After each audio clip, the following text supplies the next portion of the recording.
नमस्कार अमित शाह जी, एएनआई के साथ बात करने के लिए धन्यवाद। आज अगरतला में मैंने देखा कि हजारों की तादाद में लोग आपके रोड शो के लिए आए थे। तो जहां पर न्यूज़पेपर रिपोर्ट्स में कह रहे हैं कि मार्जिन कम हो रहा है, लेकिन जिस तरह भीड़ें आई तो ऐसे लग रहा था कि बीजेपी जो है वो उनका चुनाव प्रचार जो है it is touching a cord among people.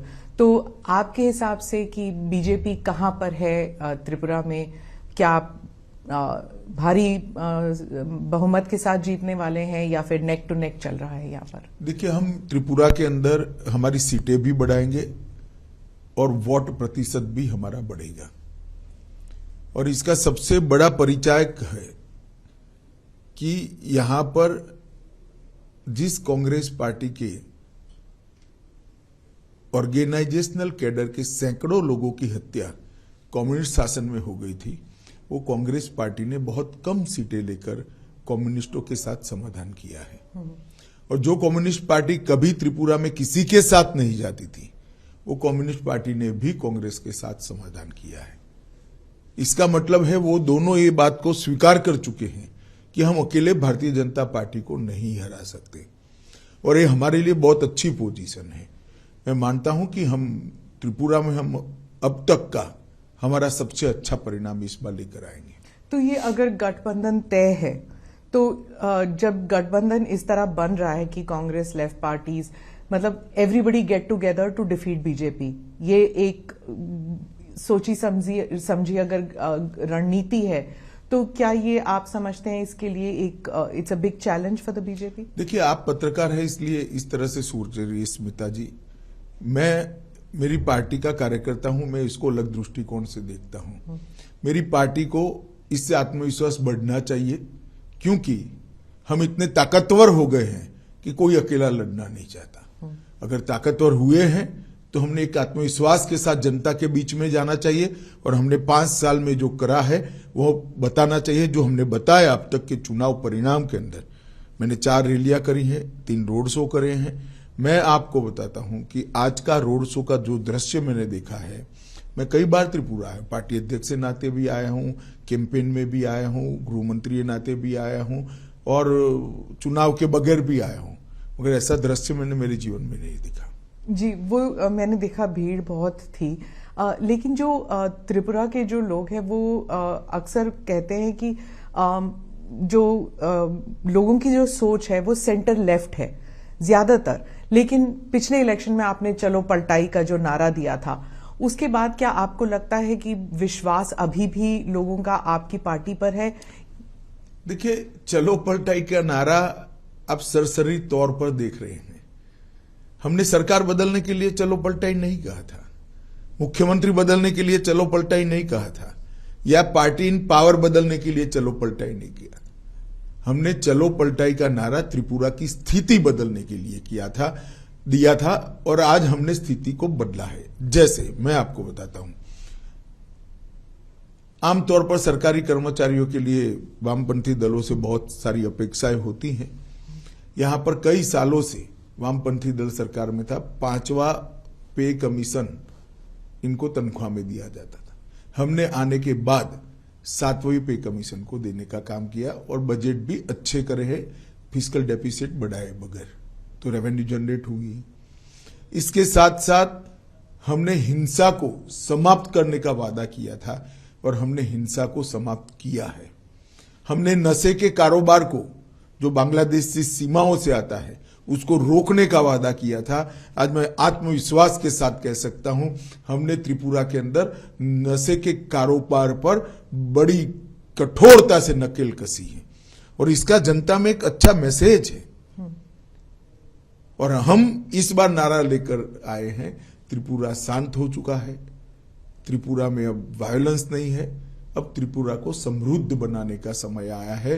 Modi ji और माणिक शाह की ये डबल इंजन की सरकार ने वो वादे को पूरा करने के लिए भी अब तक बहुत कुछ किया है। पहले विप्लव देव जी ने किया, अब माणिक शाह जी कर रहे हैं। और मोदी जी का जो केंद्र से गरीब कल्याण का थ्रस्ट है, वो गांव तक परकोलेट हुआ है। माणिक जी और विप्लव जी को आपने जो चेंज किया, उससे एक इमेज भी जाता है कि कंट्रोल सब दिल्ली से होता है। अब आप इसकी व्याख्या इस तरह से कर सकती है, परंतु ये पार्टी का सिस्टम है और कंट्रोल करने के लिए कोई बदलाव नहीं होता है। किसी भी कार्यकर्ता का ज्यादा उपयोग करने के लिए बदलाव होता है। तो कभी न कभी कोई राज्य से सेंटर में आता ही है। आज हमने विप्लव देव जी को राज्यसभा का मेंबर बनाया है, हरियाणा जैसे महत्वपूर्ण राज्य का प्रभारी बनाया है जो दिल्ली के मुहाने पर है, और इसके साथ साथ राष्ट्रीय मंत्री भी बनाया है। तो वो केंद्र की राजनीति में अपना अच्छे से योगदान दे रहे हैं। त्रिपुरा की राजनीति में भी माणिक शाह जी के साथ रहकर उनको सहायता कर रहे हैं जी। तो इसको कोई इस प्रकार के दृष्टिकोण से देखने की जरूरत नहीं है। अखिल भारतीय पार्टियों को जब राष्ट्रीय स्तर पर कार्यकर्ताओं की जरूरत होती है तो स्वाभाविक रूप से कार्यकर्ता को सेंटर पॉलिटिक्स में ले जाते हैं। मैं मानता हूं ये प्रमोशन है, इसको और कोई दृष्टि से नहीं देखना जी। प्रद्युत जी जो है वो तिपरा मोथा की तरफ से वो बहुत किंग मेकर जैसे उनका इमेज बन गया है कि अगर हंग असेंबली होते हैं तो वो किंग मेकर बनेंगे।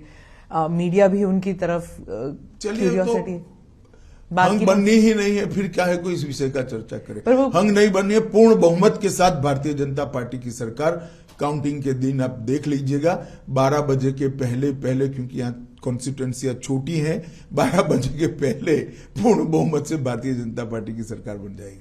उत्तर पूर्वी राज्यों में 2 और राज्यों में चुनाव हो रहे हैं। आपके हिसाब से उन दोनों राज्यों में भी क्या ऐसे मुद्दे हैं जो आपको what you think is important?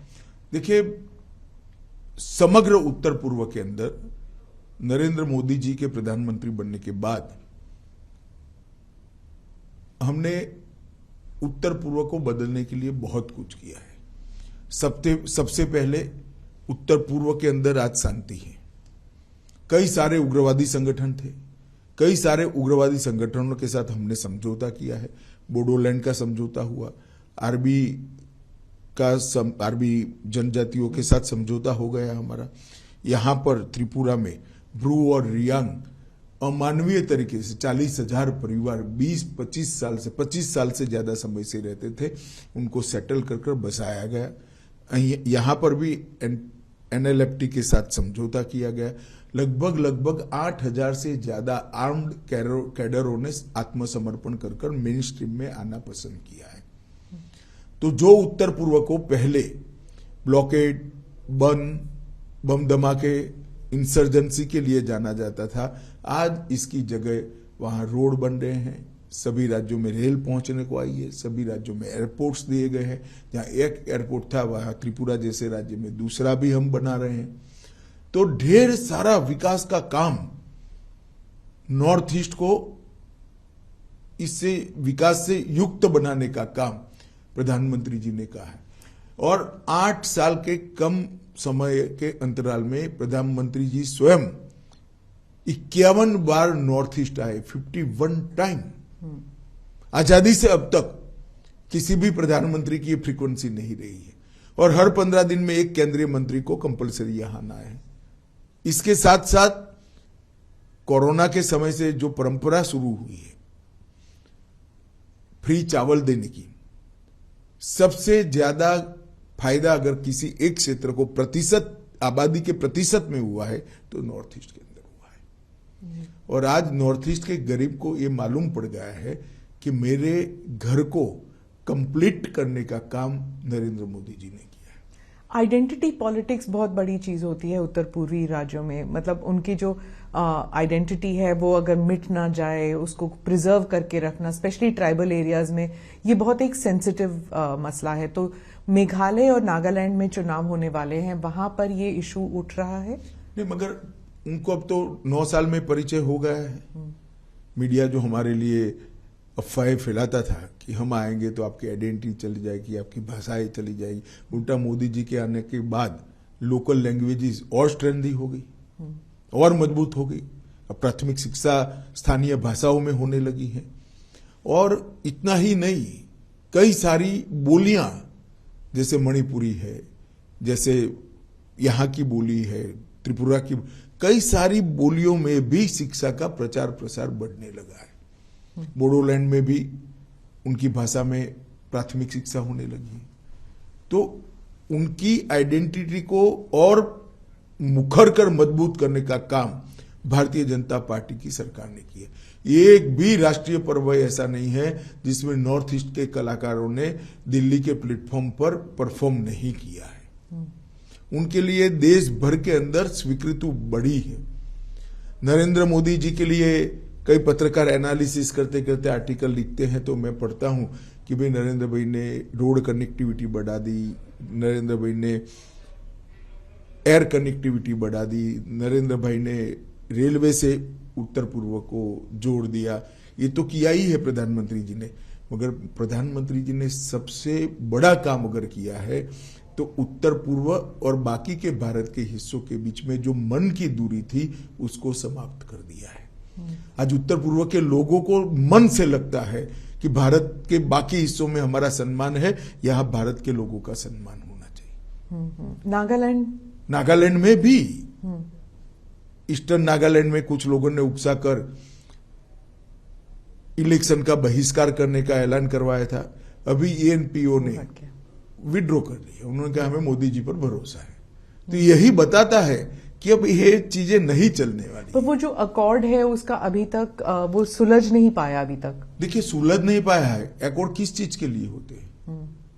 Accord हिंसा बंद करने के लिए होते। हिंसा तो बंद ही हो गई है, सीज फायर है ही, और इस पर डिस्कशन चल रहा है। जब उत्तर पूर्वी राज्यों में जब इलेक्शन होते हैं हमेशा जो ये बातें चलती हैं कि सीएए एनआरसी को लेके, लेकिन इस बार ये 3 राज्यों में चुनाव होने वाले हैं इस महीने और सीएए एनआरसी की बात ही नहीं उठ रही।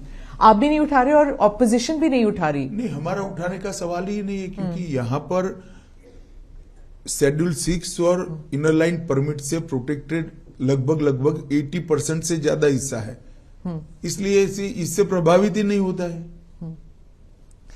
सर, जनजाति लोगों की जो समस्याएं हैं उनको किस तरह दूर किया हुआ है बीजेपी ने, और ऐसा आपको क्यों लगता है कि जो जनजातीय समुदाय है बीजेपी को वोट देगी इस बार? देखिए, मैं आपको बताता हूं, जनजातीय समुदाय की बहुत सारी दिक्कतें थी। एक तो मन से वो उनकी स्वीकृति चाहते थे। नरेंद्र मोदी जी ने बड़े प्यार से जनजातियों को गले लगाने का काम किया है। इतने सालों के बाद पहली बार कोई राष्ट्रपति जनजातीय समाज से बनी है। इतने सालों के बाद पहली बार जनजातीय गौरव दिवस भगवान बिरसा मुंडा की जन्मदिन के पर मनाया जा रहा है। इतने सालों के बाद 1857 से पहले से जिन जनजातीय स्वतंत्रता सेनानियों ने देश को स्वतंत्र कराने के लिए योगदान दिया, इसके 10 बड़े बड़े म्यूजियम 200 करोड़ की लागत से बनाए जा रहे हैं। एकलव्य स्कूल लगभग 300% बढ़ जाएंगे। तो ये बहुत बड़ी उपलब्धि है। उनको लगता है कि ये सरकार हमारे लिए सोच रही है। इसके साथ साथ देश भर के जो गरीबों को फायदा हुआ, वो पूरा फायदा जनजातीय समाज को किसी भी भेदभाव के बगैर मिला है। मैं स्पष्टता से कह सकता हूं, कांग्रेस के शासन में नहीं होता था। आज गरीबों को घर मिल रहा है, तो क्योंकि जनजातीय समाज में सबसे ज्यादा गरीबी थी, सबसे ज्यादा फायदा उनको हुआ है। घर में पानी पहुंच रहा है, उनके घर में बरोबर पहुंच रहा है। गैस का सिलेंडर मिला है, उनको भी मिल रहा है। 5 लाख तक का हेल्थ का कार्ड मिल रहा है, तो उनको भी मिल रहा है। मुफ्त चावल उनको भी मिल रहा है। ढेर सारी चीजें जो मोदी जी ने आम गरीबों के लिए की, इसका किसी भी भेदभाव के बगैर उसका फायदा जनजातियों को मिला है। और जनजाति को भी अब विकास का अनुभव होने लगा है कि हमें गुमराह कर कर, झगड़ा लगाकर हाथ में हथियार थमा दिए गए, मगर हमारा कल्याण नहीं हुआ, पीढ़ियां बर्बाद हो गई। आज शांति के कारण डेवलपमेंट संभव हुआ है। शांति के कारण जनजाति के बच्चों का शिक्षा समाप्त हुआ है, और शांति के कारण रोजगारी भी बढ़ी है। और ये जो नरेंद्र मोदी जी का संदेश है, विकसित नॉर्थ ईस्ट, पूरे भारत में इंजीनियरिंग अजूबा माने जाएंगे। इस प्रकार के double decker bridge north east के अंदर बने हैं। 2024 के पहले नॉर्थ ईस्ट की सभी राजधानी रेल और एयर इससे जुड़ जाएगी। ये कोई छोटी बात नहीं है जी। आप मिलिटेंसी की बात करते हैं तो मैं अब दक्षिण की ओर रुख करती हूँ। आप सैटरडे को, शनिवार को आप कर्नाटका में थे और आपने पीएफआई की बात की कि बीजेपी की सरकार है जिसने पीएफआई को बैन किया, और थोड़ा सा उसमें विवादास्पद बयान ये भी था कि कांग्रेस जो है वो पीएफआई को उकसा रही थी। तो वहां पर जो कर्नाटका के जो कांग्रेस लीडर्स हैं वो इस बात से काफी नाराज हैं कि ये टिपिफाई किया आपने कि कांग्रेस और पीएफआई एक थी। मैंने ऐसा नहीं किया कांग्रेस और पीएफआई एक थी। मैंने ये कहा कि पीएफआई के कैडर पर अलग अलग प्रकार के केस थे, वो केस को समाप्त करने का प्रयास कांग्रेस सरकार द्वारा किया गया जिसको कोर्ट ने रोका है। अब इसमें इनको बुरा लगाने जैसा क्या, या तो आप प्रयास न करते, प्रयास करोगे तो सुनना पड़ेगा। और दूसरी ओर हमने पीएफआई को बैन किया है, सफलतापूर्वक बैन किया है। और मैं मानता हूं कि पीएफआई इस देश में धर्मांधता और कट्टरता बढ़ाने वाला ऑर्गेनाइजेशन था। टेररिज्म का एक प्रकार से रॉ मटेरियल तैयार करने का वो लोग प्रयास कर रहे थे। कई ऐसे डॉक्यूमेंट मिले हैं जो बताते हैं कि इनकी गतिविधियां देश की एकता और अखंडता के लिए अच्छी नहीं थी। तो हमने वोट बैंक की पॉलिटिक्स से ऊपर उठकर इस पर कठोरतापूर्वक बैन लगाने का फैसला किया है। पर इतने साल क्यों लग गए? मतलब सब जानते थे, खासकर कर्नाटका में सब जानते थे कि पीएफआई जो है वो टेररिज्म के साथ थी। देखिए, एक समय था जब पीएफआई दक्षिण कर्नाटक और केरल का प्रॉब्लम था। जब हमने बैन लगाने का फैसला दिया इस वक्त कि पीएफआई ने देश भर में अपना काम फैलाने का शुरुआत भी कर दी थी, काफी हद तक फैला भी चुके थे। और कुछ इस प्रकार की एजेंसियों के पास सूचनाएं भी आई जिसमें देरी करना या शंका का लाभ देना ठीक नहीं था। इसलिए हमने इस पर निर्णय किया और कठोरता के साथ बैन लगाया है, और बहुत अच्छे तरीके से समाज में कोई रिएक्शन आइदर और साइड से नहीं आया है। जी, आप पुत्तूर गए थे और वहां पे आपने भारत माता मंदिर का उद्घाटन भी किया था। ये दूसरा है शायद भारत माता मंदिर। तो वहां पे चर्चा शुरू हो गई है कि चुनाव प्रचार शुरू कर दिया है अमित शाह जी ने और एक कॉकटेल बना रहे हैं, हिंदुत्व कम पेट्रियोटिज्म, इस सब का मिला के। देखिए, बड़ी दुर्भाग्यपूर्ण स्थिति है कि भारत माता का मंदिर कोई जो बनाता है जिसमें तात्या टोपे से लेकर सावरकर जी से लेकर एक्का तक, परमवीर चक्र एक्का तक की तस्वीरें लगी हैं, और भारत माता का मंदिर बनाने का जो प्रयास हुआ है, मैं आपको कहता हूं, आप भी कभी समय मिलिए तो जाइएगा, आप तो कर्नाटक से ही हैं।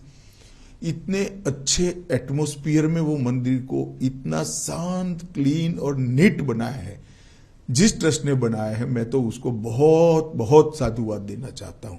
और अगर वो भारत माता के मंदिर में जाने से मुझ पर कोई आरोप लगता है तो सभी आरोपों को मैं स्वीकार भी करता हूं और स्वागत भी करता हूं। सिद्धरामैया जी और डीके शिव कुमार कह रहे हैं कि आप अमित शाह जी और मोदी जितनी बार भी आए, कर्नाटका के लोगों ने तय कर लिया कि बीजेपी की सरकार नहीं आएगी इस बार। चलिए, वो तो ऐसा ही कहेंगे, हमारे लिए अच्छा नहीं कहेंगे क्योंकि हमारे सामने वो चुनाव लड़ रहे हैं। मगर कर्नाटक के अंदर पूर्ण बहुमत की भारतीय जनता पार्टी की सरकार बनने जा रही है।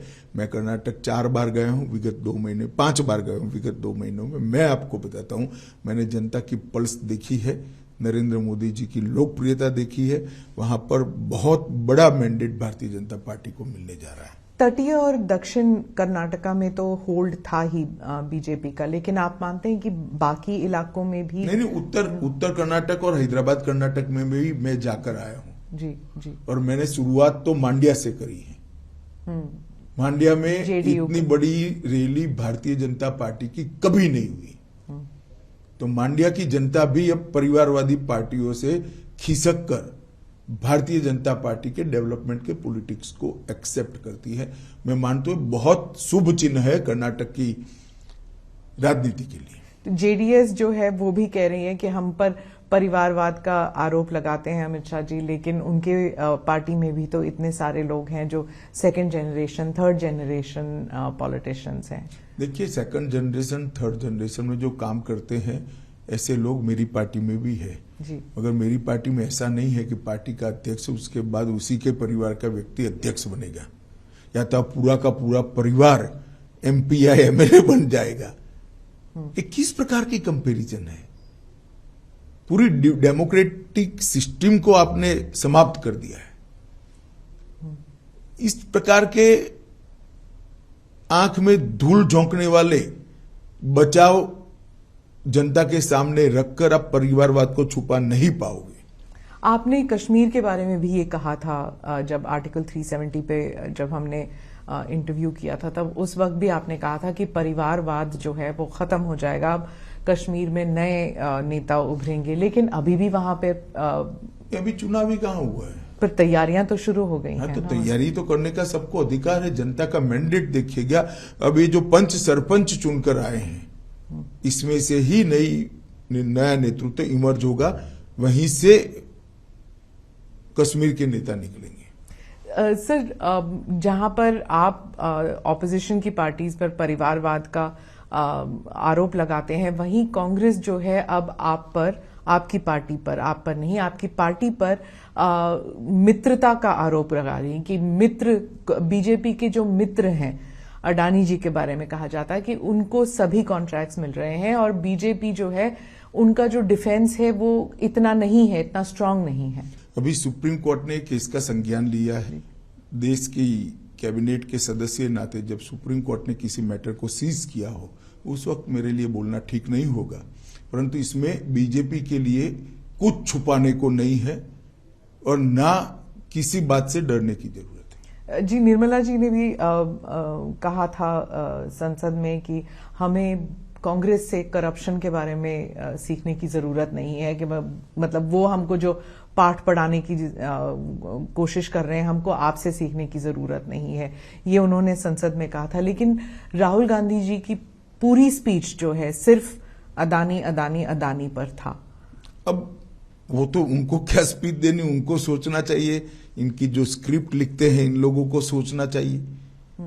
इसमें मैं कुछ नहीं कर सकता, क्योंकि वो कह रहे हैं कि जब उन्होंने भारत जोड़ो यात्रा की, वो कह रहे हैं कन्याकुमारी से लेके कश्मीर तक लोग यही कह रहे हैं कि बीजेपी जो है वो पहले एंटी करप्शन थी, लेकिन अब उनमें क्रोनी कैपिटलिज्म वाली बात शुरू हो गई है। सवाल ही पैदा नहीं होता। एक भी आरोप भारतीय जनता पार्टी पर आज तक कोई नहीं लगा पाया है।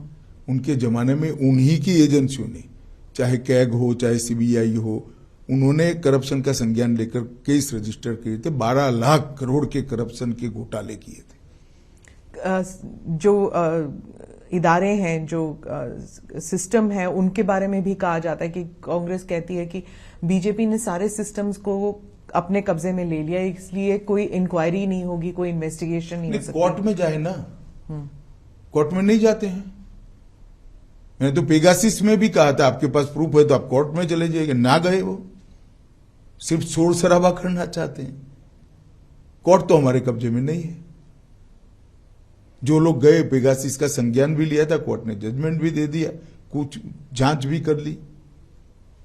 बीजेपी के स्पोक्स पर्सन कह रहे हैं कि हर इलेक्शन से पहले ऐसे एक इंटरनेशनल कंस्पिरेसी होता है। पहले रफाल था। देखिए स्मिता जी, मैं बीजेपी के स्पोक्स पर्सन को इसका जवाब देने दीजिए। मैं आपको बताता हूं, सुप्रीम कोर्ट ने इसका संज्ञान लिया है। इस बारे में मैं कम से कम अभी बात करना नहीं चाहूंगा। क्या कोई कंस्पिरेसी है सर? जैसे बीबीसी का डॉक्यूमेंट्री हो या फिर ये सब, ये हिंडनबर्ग का रिपोर्ट हो, क्या आप भी ऐसे देखते हैं कि कोई? देखिए, सत्य जो होता है इस पर 1000 कॉन्स्पिरेसी कर लो, कुछ नहीं होता है।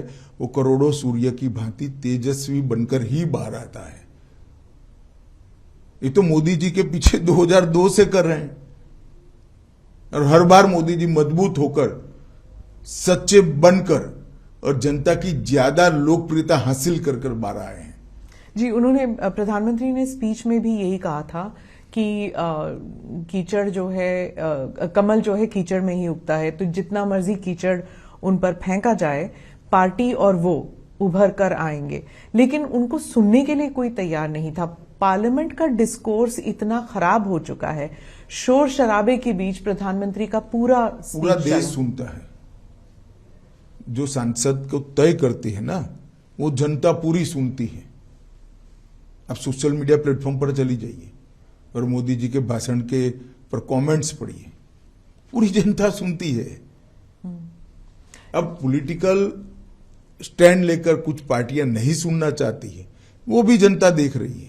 पर उनकी जो वो कहते हैं कि जो हम तो अब पार्लियामेंट में, संसद में बोल भी नहीं सकते क्योंकि हमारे शब्द भी एक्सपंज किए जाते हैं। नहीं, पहली बार एक्सपंज नहीं हो रहे हैं जी। पार्लियामेंट के प्रोसीडिंग्स एक्सपंज शब्दों और वाक्यों से भरा पड़ा है। पार्लियामेंट के रूल्स के हिसाब से बहस का स्थान है, और जब रूल्स के हिसाब से बहस करनी है तो पार्लियामेंट्री लैंग्वेज में करनी पड़ती है। आपने भी कहा था जब अधीर रंजन जी ने पप्पू शब्द का इस्तेमाल किया तो आपने कहा कि किसी भी सांसद जी के लिए ऐसे शब्द इस्तेमाल नहीं करने चाहिए। आपने भी कहा, उस वक्त सब हंस पड़े क्योंकि वो शब्द जो है इतना अजीब लगा कि संसद में कोई वो शब्द कह रहा है। तो वो पर उसके बाद गाली गलौज भी शुरू हो चुकी है। आप इसके बारे में कुछ कहेंगे? कि देखिए, मैं तो मानता हूं कि जनता सब कुछ देख रही है और जनता इवेल्युएशन भी करती है। अब इंडियन डेमोक्रेसी इतनी मजबूत हो गई है, इतनी मैच्योर हो गई है कि वोट कास्ट करते वक्त ये सारी चीजों का संज्ञान भारत की जनता लेगी। पर संसद होने के नाते, एक सांसद होने के नाते, क्या आपको नहीं लगता कि सभी पार्टियों को मिल बैठकर कुछ करना चाहिए? क्योंकि लोग तंग आ चुके हैं ये सब देखकर, मतलब इट्स डिस्गस्टिंग। देखिए, हमें कोई परहेज नहीं है किसी के साथ बैठने के लिए, परंतु इनिशिएटिव तो सबने लेना पड़ेगा। जी। मैं अब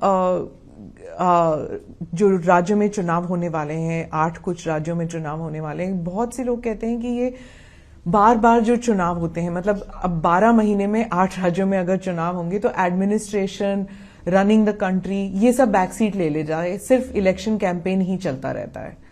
इसके लिए प्रधानमंत्री जी ने पंचायत से पार्लियामेंट के चुनाव एक साथ कराने का एक विचार देश की जनता के सामने रखा है, सभी दलों के सामने भी रखा है, पार्लियामेंट में भी उन्होंने बोला है, और मैं मानता हूं कि समय आ गया है कि इस पर विचार होना चाहिए। पर कब होगा ये? मतलब अब देखिए, इसमें सबसे चर्चा तो करनी ही पड़ेगी, सबसे चर्चा कर कर ही ये हो सकता है, मगर प्रधानमंत्री जी के विचार रखते ही एक बहस तो छिड़ गई है। सब लोगों को लगता है कि हर साल चुनाव होना, हर महीने चुनाव होना, वो लोकतंत्र के लिए भी ठीक नहीं है। इसका एक ही समय निश्चित कर लिया जाए। प्रधानमंत्री राजस्थान गए थे। अब राजस्थान, छत्तीसगढ़, कर्नाटका और मध्य प्रदेश, ये 4 बहुत बड़े राज्य हैं जहां पर चुनाव होने वाले हैं। आप थोड़ा सा ब्रेक डाउन करके हमें बता सकते हैं कि राजस्थान में क्या आप देख रहे हैं एक चेंज, जैसे आपने पलट का कहा था? नहीं, मैं तो मानता हूं कि ये चारों राज्य, राजस्थान, कर्नाटक, राजस्थान, छत्तीसगढ़ और मध्य प्रदेश, भारतीय जनता पार्टी के मजबूत राज्य हैं। हम चारों जगह पे जीतेंगे। राजस्थान में ऑल्टरनेट चलता है, मुख्यमंत्री को लेकर हमेशा बहस होती कि कौन बनेगा। ऐसा हमेशा नहीं होता है। नॉर्थ ईस्ट में भी ऑल्टरनेट कहते थे, कुछ नहीं हुआ। हम नॉर्थ ईस्ट के मणिपुर में भी फिर से रिपीट हो गए, असम में भी हो गए, तो अरुणाचल में भी हो गए, अब त्रिपुरा में भी हो जाएंगे। मध्य प्रदेश में आप नहीं समझते कि इतनी देर से बीजेपी की सरकार चल रही है, जो कांग्रेस है वो कहते हैं कि लोग ऊब चुके हैं, बोर हो चुके हैं एक ही पार्टी। गुजरात में भी बहुत सालों से चल रही है। गुजरात में तो आपने पुरजोर कोशिश की, आप और मोदी जी, आप दोनों के होम स्टेट है, वहां पे तो जीतना ही था आपको। नहीं, ऐसा नहीं होता है। जब जनता बोरियत महसूस करती है तो कोई नहीं जीता सकता, मगर नई नई योजनाएं जो भारतीय जनता पार्टी की सरकार, केंद्र सरकार और राज्य सरकारें लेकर जा रही, इसका जनता स्वागत करती है। मोदी जी की लोकप्रियता का जनता स्वागत करती है, और मोदी जी ने देश को जिस जगह से जिस जगह पे पहुंचाया है उसका जनता स्वागत करती है। वो अप्रिशिएट करते हैं कि इस देश को पूरी दुनिया में सम्मान दिलाने का काम नरेंद्र मोदी जी ने किया है। हमारे देश को सुरक्षित करने का काम नरेंद्र मोदी जी ने किया है। हमारे देश के अर्थतंत्र को 11वें नंबर से 5वें नंबर पर पहुंचाने का काम किया है, और देश के सामने 5 ट्रिलियन अमेरिकी डॉलर की इकोनॉमी का लक्ष्य रखा है। इसके साथ साथ 60 करोड़ लोग जो आजादी के बाद छलावा हुआ महसूस करते थे कि संविधान ने हमें कुछ नहीं दिया, वो 60 करोड़ लोगों के जीवन स्तर को उठाने के लिए एक बहुत पवित्रता के साथ सफल प्रयोग कर कर उनके जीवन स्तर को उठाया गया है। G20 जो चलने वाला है पूरे कंट्री में, you have so many events, इसके बारे में ये भी कहा जाता है कि जहां पर भारत को एक शोकेसिंग हो रही है, भारत के राज्यों की शोकेसिंग हो रही है, वहीं इसको एक इलेक्शन के तौर पर भी इस्तेमाल किया जाएगा, इलेक्शन प्रोपेगेंडा या इलेक्शन कैंपेन के तौर पर, क्योंकि मोदी जी की छवि को लेकर सब जगह बात होगी और वर्ल्ड लीडर्स जो हैं वो मोदी जी के साथ आएंगे, तो it will be use for domestic purpose also. नहीं तो क्यों ना हो। अगर मोदी जी के समय में ही G20 का नेतृत्व तो भारत को मिला है और यशस्वी तरीके से अगर G20 की पूरी समिट सफलता से समाप्त होती है तो मोदी जी को यश मिलना ही चाहिए। क्यों ना मिले? किसको मिले? तो अपोजिशन को मिले, स्वाभाविक रूप से प्रधानमंत्री जी को मिलेगा। और जिस प्रकार से उन्होंने आयोजन किया है, पूरी दुनिया आश्चर्यजनक तरीके से देख रही है। किसी भी देश में G20 की सीरीज ऑफ मीटिंग्स को 4 या 5 शहर के बाहर नहीं ले जा पाए। हमने हर राज्य को मौका दिया है। इतने बड़े देश में कोई राज्य और कोई केंद्र शासित प्रदेश छूटा नहीं है। ये बहुत बड़ी उपलब्धि है और कितनी तैयारी करनी पड़ती है इसके लिए। और आज समग्र भारत की विविधता का, अलग अलग हमारी संस्कृतियों का, अलग अलग खान पान, अलग अलग वेशभूषा, अलग अलग प्रकार की भाषाओं का मैसेज लेकर पूरी दुनिया वापस जाएगी। बीजेपी के बारे में ये कहा जाता है हर चीज जो है वो गाजे बाजे के साथ किया जाता है, G20 भी वैसे ही किया जा रहा है। कंटेंट अगर हो या ना हो, लेकिन उसको प्रोजेक्शन, उसकी मार्केटिंग बहुत अच्छी तरह होनी चाहिए। देखिए, मार्केटिंग का बेसिक सिद्धांत है, प्रोडक्ट अच्छी हो तो ही लॉन्ग टर्म में मार्केटिंग सफल होती है। ये आपने वही गुजराती वाली बात कर दी। बेसिक सिद्धांत है। और अगर प्रोडक्ट अच्छी है तो उसको गाजे बाजे के साथ मार्केट करना ही चाहिए। तो प्रधानमंत्री जी का जो काम है वो क्यों भारतीय जनता पार्टी का कार्यकर्ता गौरव के साथ देश और दुनिया के सामने न रखे।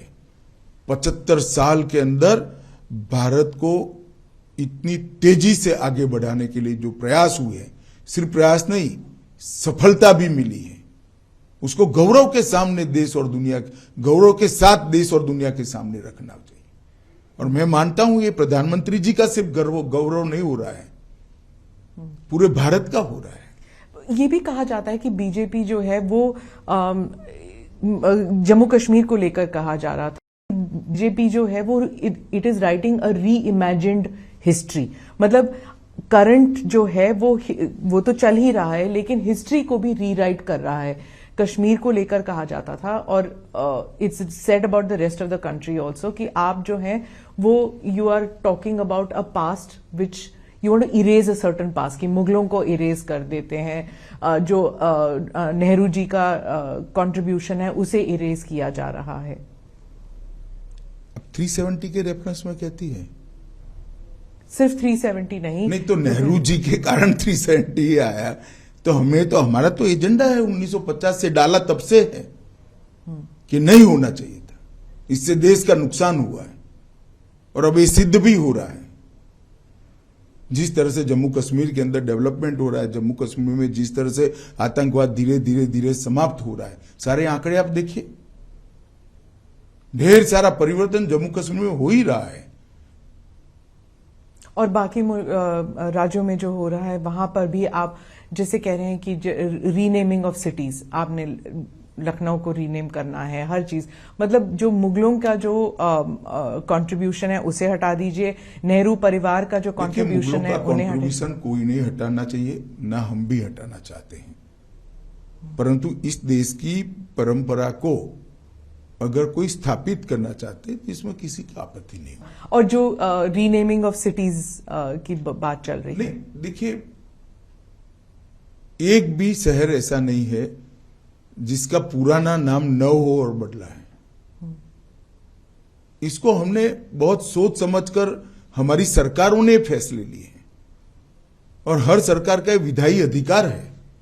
जी, 2024 को लेकर आप समझते हैं क्या आप ऑलरेडी एक एजेंडा लेकर चल रहे हैं कि 2024 के इलेक्शन के लिए क्या मुद्दा होगा बीजेपी के लिए, क्या मैसेजिंग होगा? देश का विकास, सुरक्षित देश से अर्थतंत्र को विश्व में सबसे तेज गति से बढ़ने वाला अर्थतंत्र बनाना, भारत का गौरव समग्र विश्व के अंदर पहुंचाने का प्रयास और सफलतापूर्वक इसकी स्वीकृति आई है, और देश के 60 करोड़ गरीब लोगों के जीवन स्तर को उठाने का 8 साल के अल्पकाल के अंदर जो प्रयास किया और हम उठाने में सफल भी हुए हैं।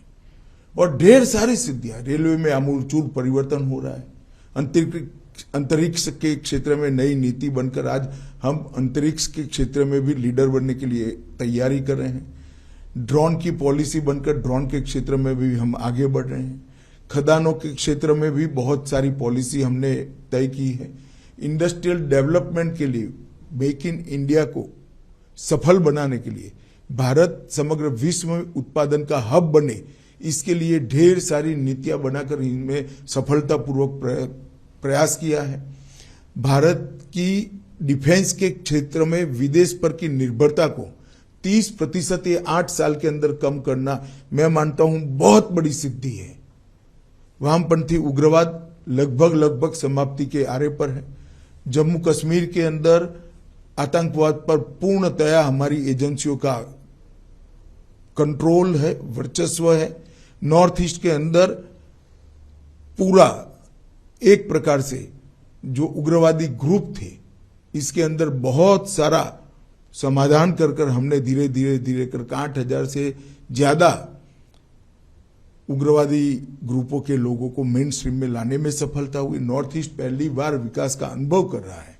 मैं तो अभी त्रिपुरा में घूम रहा हूं, आज भी एक मैं बहुत गरीब घर के अंदर भोजन करने के लिए गया था, उसने उसका टॉयलेट भी बताया, गैस का सिलेंडर भी बताया, घर में बिजली भी बताई और नल से आता हुआ पानी भी बताया और आयुष्मान भारत का कार्ड भी बताया।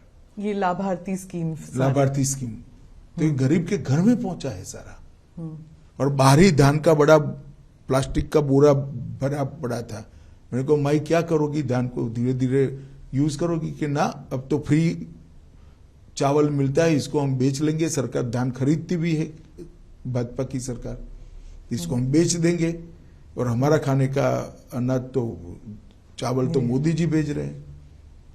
उससे फिर तेल और सब्जियां खरीदेंगे। इससे तेल, सब्जियां, बाकी जीवन जरूरियात की चीजें, उसके जीवन को वो अपग्रेड करेंगे। इसके घर में लगभग मैंने ऐसा पूछा नहीं, पर प्लास्टर वाले घर की चमक थी, अभी कलर भी नहीं लगा था, घर में प्लास्टर हो चुका है, इसको गौरव था। जी। तो ये परिवर्तन जो है, मैं मानता हूं कि 2024 में कहीं कोई स्पर्धा नहीं है, देश एक तरफा मोदी जी के साथ आगे बढ़ रहा है। परिवर्तन की राजनीति, ये आप पिछले 8 साल और अब 2 साल, लेकिन क्या आप 2024 में आप प्रिंसिपल ऑपोजिशन किसे मानते हैं?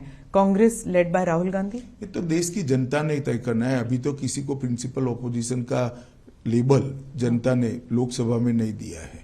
लेकिन भारत जोड़ो यात्रा के बाद अब तो ऐसे ही लग रहा है कि मोदी जी के खिलाफ तो अब राहुल गांधी ही खड़े होंगे, क्योंकि ममता जी वगैरह तो देखिए ना, 3 राज्यों में चुनाव है, कितना असर होता है।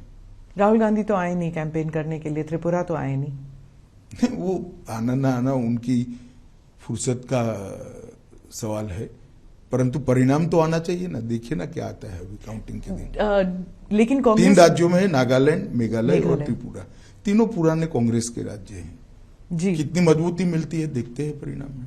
पर वो अब गठबंधन के साथ इलेक्शन, गठबंधन में भी तो मिलेगी, सीट शेयरिंग किया उन्होंने। हाँ। लेकिन कांग्रेस पार्टी कहती है कि राहुल गांधी के भारत जोड़ो यात्रा से बीजेपी काफी रैटल हो गई है, डर गई है कि राहुल गांधी का इमेज चेंज हो गया है। चलिए, वो उनका एक विचार है। मैं नहीं मानता कि इस प्रकार की बातों को देश की जनता सही मानती है। जब आप होम मिनिस्टर बने थे, आपका क्या गोल था और आप उसको अचीव करने में किस हद तक कामयाब रहे हैं? इस प्रकार से सिमट कर कहना मेरे लिए बहुत कठिन होगा, परंतु मैं इतना निश्चित मानता हूं कि मोदी जी के नेतृत्व में भाजपा सरकार ने जो नीतियां बनाई है, वो नीतियों ने भारत को विश्व के फलक पर पहुंचाने का काम किया है। भारत के अंदर ढेर सारे सकारात्मक परिवर्तन हुए हैं। नई शिक्षा नीति एक ही काम ऐसा है जो 50 साल तक भारत को पे करेगा, भारत की नई पीढ़ी बनाएगा, भारत के विचारों वाली नई पीढ़ी बनेगी, जो आने वाले दिनों में पूरे विश्व के अंदर चकाचौंध करने वाली सफलता लेकर आएगी। मैंने नई शिक्षा नीति के मसौदे को बहुत बारीकी से पढ़ा है, बहुत बारीकी से। और मैं विद्यार्थी परिषद का कार्यकर्ता रहा हूं। हर बार जब शिक्षा नीति आती है, इसका बहुत विरोध होता है, क्योंकि ढेर सारी कमियों को लोग ढूंढ कर निकाल देते हैं। ये शिक्षा नीति का किसी ने विरोध नहीं किया है। क्या पढ़ा ही नहीं होगा? नहीं, ऐसा नहीं होता। शिक्षाविद तो पढ़ते ही है और बेबाकी से अपने विचार भी रखते हैं जी, परंतु इम्प्लीमेंटेशन की शुरुआत भी हो रही और सार्वत्रिक इसका स्वागत हो रहा है जी। मैं तो कई जगह इसके सेमिनार में भी गया हूं। इंटरनल सिक्योरिटी को लेकर आपके क्या व्हाट वर योर गोल्स? जैसे आपने 370 वाला किया, आपने आर्टिकल 370 वाज प्राइम आपके उसमें, तो इसके अलावा जम्मू कश्मीर के अलावा नक्सलवाद को खत्म करना क्या था? 3 हॉटस्पॉट वाले जगह थी इंटरनल सिक्योरिटी की दृष्टि से। मोदी जी के 9 साल के शासन में तीनों जगह पर शांति प्रस्तापित होने लगी है। वामपंथी उग्रवाद बिहार और झारखंड लगभग समाप्ति हो चुकी है। छत्तीसगढ़ में भी हमने सिक्योरिटी वैक्यूम को भरा है। मुझे भरोसा है कि बहुत कम समय के अंदर भी ही वहां पर हमें सामान्य स्थिति बनाने में, बहाल करने में फायदा होगा। 20 साल के बाद पहली बार हताहत होने वाले नागरिक और सुरक्षा कर्मियों का योग 100 के नीचे आया है 20 साल के बाद, और 1/3 जिले रह गए हैं। बहुत बड़ी उपलब्धि है। इसी तरह से जम्मू कश्मीर में भी टेररिज्म से रिलेटेड सभी प्रकार के आंकड़े, जब से टेररिज्म शुरू हुआ तब से लेकर आज तक सबसे अच्छी स्थिति में। करोड़ों यात्री जम्मू कश्मीर जा रहे हैं, सुरक्षा से यात्रा कर कर वापिस आ रहे, टूरिस्ट जा रहे हैं, कोई दिक्कत नहीं है। इतने बाय एयर पैसेंजर कभी नहीं गए थे जितने अभी गए हैं। तो ये बहुत बड़ा परिवर्तन है, और नॉर्थ ईस्ट में आप देख ही रही है। खालिस्तान जो मूवमेंट है, उसके जो टेररिस्ट हैं बाहर से उनको समर्थन दे रहे हैं। इंटरनली इंडिया में भी जैसे चंडीगढ़ में भी कुछ लोग निकले थे बाहर। वायलेंस बढ़ता जा रहा है, खालिस्तान जैसे वर्ड फिर से इस्तेमाल होने लग गए हैं। देखिए, ये सालों से होता है। हम इस पर गंभीरता से वॉच बनाए रखे हुए हैं। पंजाब सरकार से भी हमारी चर्चाएं होती है। सभी एजेंसियों का कोऑर्डिनेशन अच्छा है। मुझे विश्वास है कि हम इसको पनपने नहीं देंगे। क्या हम कनाडा, यूके इन सब से इंटरनल सिक्योरिटी को लेकर उनसे बात कर रहे हैं हम? देखिए स्मिता जी, इस प्रकार की बातों को सार्वजनिक रूप से प्रकट करना न नेशनल सिक्योरिटी के लिए अच्छा है, न गृह मंत्री के लिए अच्छा है। जी, वो मैं समझती हूँ, लेकिन लोगों को डर जरूर लगता है कि फिर से 80 का दशक फिर से।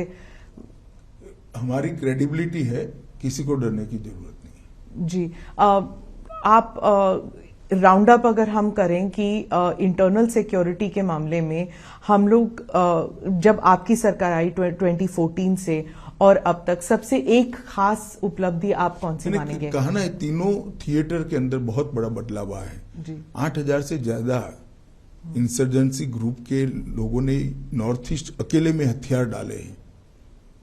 ये आंकड़ा 22 साल के बाद 100 से कम हुआ है। जिले बहुत सारे मुक्त कर दिए गए। यहां से अब सफा 60% से ज्यादा क्षेत्र के अंदर उठा लिया गया है नॉर्थ ईस्ट में से। यही बताता है कि स्थिति अच्छी है। करोड़ों यात्री, टूरिस्ट और यात्री जम्मू कश्मीर का टूर कर कर, दर्शन कर कर अमरनाथ का और वैष्णो देवी का सफलता से आनंद के साथ वापस। जम्मू कश्मीर में आपने कहा था कि स्टेटहुड वापस आएगा, आपने ये वादा किया था कि एक नहीं, मैंने बहुत स्पष्ट वादा किया था, एक चुनाव के बाद आएगा, और जम्मू कश्मीर के चुनाव। और जम्मू कश्मीर के चुनाव अभी आप नहीं कह सकते? नहीं, मैं नहीं कह सकता, मगर मतदाता सूची बनाने का काम अब लगभग समाप्ति पर है। फिर इलेक्शन कमीशन ने कॉल लेनी है। महबूबा मुफ्ती और उमर अब्दुल्ला कहते हैं कि पहले कभी ऐसे नहीं हुआ था कि कोई चुनाव नहीं हो रहे, इतने सालों साल चुनाव नहीं हो रहे हैं, and there is a system of getting things done, लेकिन वो हो नहीं रहा है। ऑर्डिनरी सिटीजन्स के घरों पर बुलडोजर चलने लग गए हैं, आर्बिट्ररी हो रहा है। देखिए, अगर मनमाने तरीके से, गैरकानूनी तरीके से कुछ भी हो रहा है तो सब कोर्ट में जा सकते हैं। एक बात, जहां तक चुनाव का सवाल है, उनको कभी क्यों पंच, सरपंच, जिला पंचायत, तहसील पंचायत के चुनाव की याद नहीं आती है? वो हमारे ही शासन में हुए हैं। 70 साल से आप लोगों ने नहीं करे थे। 3 परिवार अपना कब्जा बनाकर जम्मू कश्मीर में बैठे थे, और आज ये सारे चिल्ला रहे हैं। एक भी जगह घटना होने के बाद में फारूक साहब कश्मीर से इंग्लैंड चले गए थे। किसके समय में टेररिज्म बढ़ा? किसने बढ़ने दिया? इसका जवाब उनको देना चाहिए। महबूबा जी तो कह रही हैं कि बीजेपी ने तो जम्मू कश्मीर में पैलेस्टाइन को छोड़िए अफगानिस्तान बना दिया है। चलिए, आप बहुत सीरियसली ले रही उनको। लेना तो पड़ेगा ना सर, वो है जी, तो जी। वो, मगर वास्तविक स्थिति का आकलन कर सीरियसली लेना चाहिए। पर वो आजकल तो वही है। अभी तक तो कोई नेता उभरे नहीं है। अभी भी उमर अब्दुल्ला है और महबूबा है, फॉर्मर चीफ मिनिस्टर हैं। नहीं, वो तो है ही जी। एक बार बनने के बाद पूरा जीवन सभी लोग फॉर्मर रहना ही पड़ता है। जी, अच्छा, धन्यवाद अविशा जी, आपको all the best for the elections. अभी सालों से एक पूरा साल आपका चुनाव प्रचार में लग चुनाव जाएगा। और परिणाम आए तब देख लेना। मोदी जी के नेतृत्व में भारतीय जनता पार्टी बहुत यशस्वी होकर इस चुनाव में बाहर आएगी, और आगे वाले 23 में चुनाव जो आ रहे हैं वहीं भी हमारे चारों राज्य अच्छे हैं, हम बहुत अच्छे से परफॉर्म करेंगे। मीडिया को अगर आप देखें तो वो तो कह रहे हैं कि नेक टू नेक चल रहा है त्रिपुरा में। चलिए, मुझे लगता है जो मैंने बताया, हर बार मीडिया हमारे साथ शुरुआत तो नेक टू नेक ही करता है। अच्छा, धन्यवाद। धन्यवाद।